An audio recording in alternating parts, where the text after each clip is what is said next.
몰라서 안 하는 게 아니라 이제 하기 싫은 거예요. 그리고 뒷광고, 여러분들이 정말 많이 궁금해하시는 제 스펙은 안녕하세요, 나이크지니의 지니예요.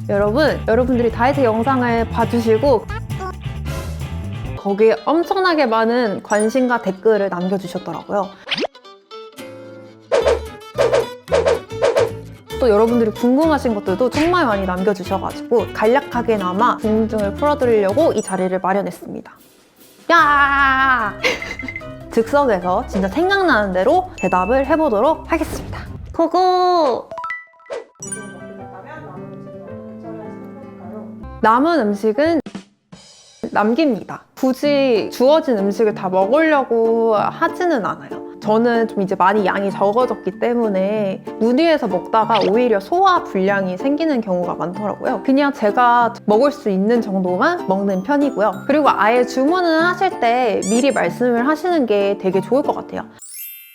이모님, 저 채소는 조금 더 많이 주시고 밥 같은 거는 반 공기만 주셔도 될 것 같아요. 이모님, 저 양념은 조금만 해주셔도 될 것 같아요. 약간 이런 식으로 약간의 애교를 섞여서 말씀을 드리는 게 어떨지, 이것은 제 경험입니다. 그럼 이모님들이 그래 이러면서 다 해주세요, 보통.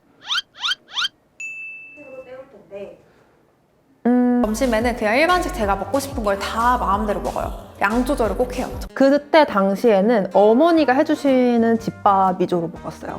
그래서 한식에 들어가는 돈은 거의 없긴 했었죠. 인천에서 학교로 왕복을 하셨잖아요. 그러니까 시간이 안 겹쳤어요? 뭐 예를 들어 겹쳤죠. 그때 학교를 다녔을 때는 제가 독했다고 했잖아요. 그래서 만약에 식사 시간을 넘기면 먹지 않았어요. 뭐 6시가 됐다. 그러면 저 그때 그냥 아예 굶고 아침을 먹었어요. 근데 여러분, 제가 누누이 말씀드렸지만 제 방법을 절대로 추천해드리지 않아요. 그렇게 해서 결국에는 제가 이 몸을 유지한 거냐? 절대 아니거든요. 그것 때문에 저는 폭식증이 왔고, 그것 때문에 전 너무나도 우울한 시간을 보냈고, 그걸 극복하는데 거의 1년이라는 시간이 걸렸어요. 그 폭식증 때문에 온 요요를 극복하는데 또 1년이라는 시간이 걸렸고, 그래서 결국에는 여러분들의 라이프 스타일에 맞게 식단과 운동을 접목시키는 게 가장 중요한 것 같아요. 편의점 같은 데서는 이런 상황에 처하신 분들이 분명 있다고 생각해요. 정말 나는 살을 빼고 싶고 정말 나는 건강을 위해서 살을 빼야 되는데 경제적인 상황이 여의치 못해가지고 체중 감량이 힘드신 분들, 건강한 식단을 유지하기 힘드신 분들이 분명 있을 거라고 생각하거든요. 요즘에는 편의점이나 다양한 곳에서 좀 다이어트에 관련된 식품을 좀 손쉽게 찾아볼 수 있는 것 같아요. 뭐 예를 들어서 계란 같은 거, 이미 구워져 나온 맥반석 계란이나 맥반석 계란이나 저지방 우유, 다이어트 도시락, 그리고 닭가슴살 소세지, 이런 것도 사실 내가 관심이 있고 찾아보려고 하면은 찾아볼 수는 있는 것 같아요. 내가 얼마나 거기에 관심을 갖고 시간을 투자하느냐. 저는 계속해서 여러분한테 말씀을 드리지만 여러분의 라이프 스타일에 맞는 생활 습관, 그리고 꾸준히 할 수 있는 식단, 꾸준히 할 수 있는 운동을 해라 라고 말씀을 드려요. 솔직히 여러분들이 편의점에서 다이어트를 하는데 뭘 먹지? 해서 진짜 몰라서 못 먹는 게 아니잖아요. 저는 사실 그렇게 생각합니다. 몰라서 안 하는 게 아니라 이제 하기 싫은 거예요. 뭔가 내가 모르는 숨은 꿀템들이 있지 않을까? 라는 생각 때문에 여러분들이 물어보시는 것 같아서, 저도 사실 편의점에서 한 끼 때우기 이런 거는 잘 하지 않는 편이어서 전 한 끼 한 끼가 되게 소중한 스타일이거든요. 그래서 이 부분은 조금 더 나중에 다뤄보도록 할게요. 플라잉 요가 드는 비용이 어느 정도 들어갈까요? 우선 비용적인 부분부터 말씀을 드리면 웨이트 트레이닝, 그리고 폴댄스, 슬라임 요가 이런 것들은 1대1 수업이 있고 또 1대4 수업이 있어요. 그거마다 조금씩 가격이 다 다르고, 사실은 지점마다도 선생님마다도 가격이 정말 천차만별이에요. 웨이트 트레이닝 같은 경우에는 제가 알기로는 뭐 1회 수업당 5만 원, 15만 원이신 분들도 계십니다. 플라잉 요가 같은 경우도 원장님 클래스는 12만 원, 초보 선생님들 클래스는 뭐 8만 원, 뭐 이런 경우도 있고, 폴댄스도 거의 마찬가지라고 생각하시면 돼요. 뭐 내가 지금 당장 경제적인 여유가 되지 않는다 하면은 근데 이렇게 생각하시면 돼요. 운동도 공부랑 똑같아요. 운동을 영어 공부라고 생각을 해보세요. 내가 영어 공부에 투자할 수 있는 돈이 없어요. 그러면 여러분들이 찾는 방법들이 뭐죠? 유튜브 아니면 책, 뭐 다른 EBS 강의 이런 것들을 찾아서 나만의 방법을 찾아내려고 노력을 하죠. 왜냐하면은 난 여기에 더 경제적으로 투자할 수 있는 돈이 없기 때문에. 운동도 마찬가지예요. 내가 지금 당장은 이렇게 할 수 있는 상황이 못 된다 하면은 유튜브, 책, 주변 사람들의 이런 얘기들 요즘에 잘 찾아보면은 뭐 1회 클래스 무료 그냥 무료로 클래스 거의 무료로 클래스를 듣게 해주는 그런 것들도 찾아보면 정말 많아요. 그런 걸 들어보시면서 아 내가 이거에 흥미를 가질 수 있는 사람이구나 이렇게 좀 도전을 해보시는 방법도 좋을 것 같아요. 지금 내 상황이 여유롭지 않다면. 그래서 바꾼 것 같은데 아닌가요? 그게 바로 저예요. 단호에서 여러분들이 제 영상을 많이 보셨을 거예요. 근데 제가 단호 언니한테 정말 많은 위안을 받았었거든요. 단호 언니한테 아 언니의 그런 말 한마디 한마디가 제가 강박에서 벗어날 수 있도록 도와주셨다라는 글을 써가지고 그 편지를 전달한 적이 있어요. 단호 제시 언니가 저를 알아보고 100kg에서 50kg가 되셨어요. 단호의 모델이 되어보지 않겠냐 해가지고 모델 제의를 받아서 거기서 조금 활동을 하긴 했었습니다. 하지만 단호의 프로그램을 이용해서 뭐 체중을 감량한 것은 아니긴 해요. 하지만 아직도 단호를 너무 사랑하고 단호의 가치관 응원하고 짱!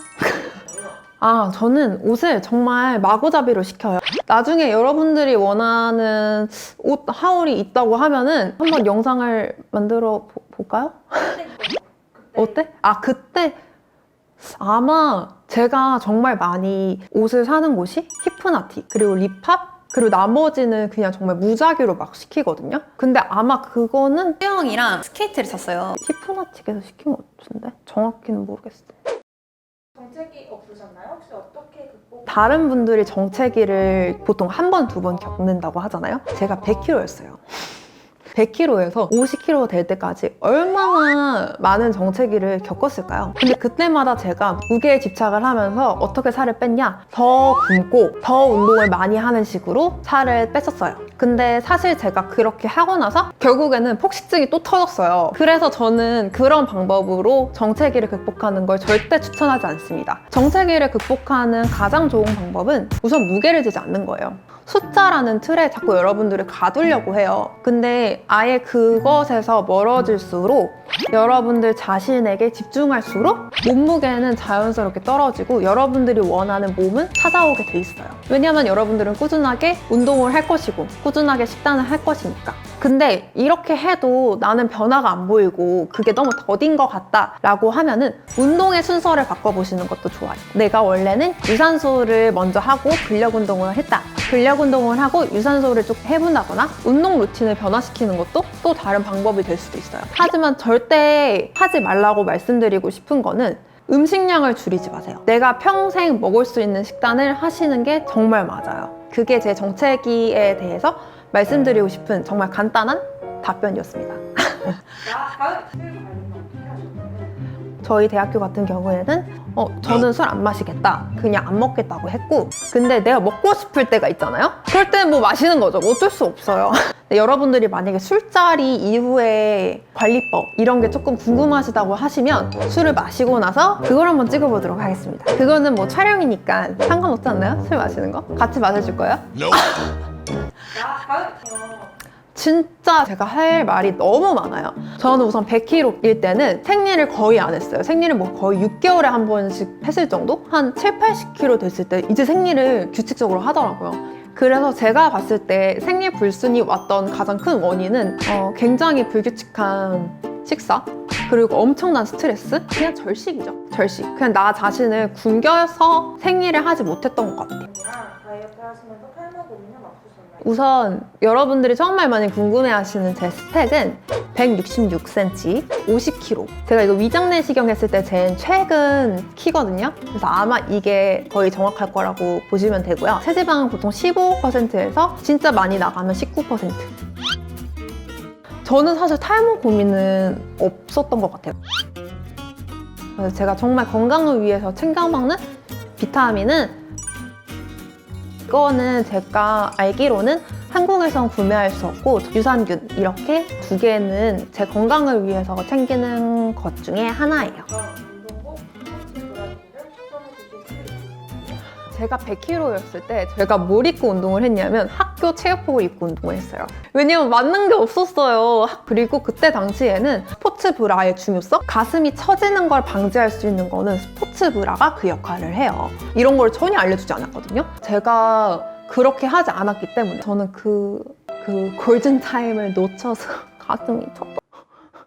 근데 요즘에는 여러분 플러스 사이즈를 위한 스포츠 브라도 정말 다양하게 많이 나와 있고 그렇게 서칭을 해보시는 게 어떨까 싶어요. 제가 그때 그 시절 스포츠 브라를 입었더라면 이런 고민 자체를 하지 않았을 텐데 여러분께는 꼭 스포츠 브라 입으라고 하고 싶고요. 공부를 하셨나요? 빼는 기간에는 그 시간에 저는 술을 안 마시고 운동을 열심히 한 거죠. 빼는 기간에는 술 자리를 거의 안 가졌고 만약에 술을 마셔야 된다고 하면은 술만 마셨습니다. 술만 마시면 금방 취해요, 여러분. 그럼 집에 가야 돼. 자, 이거는 진짜 여러분들이 튼살, 처진 살, 이거 처진 살 수술했지? 너 튼살 레이저 성형은 그리고 뒷광고. Well, you're standing in the corner like you're standing on dry land. You've been all around in this part of town and now you're waiting for a perfect man. Well, that ain't me.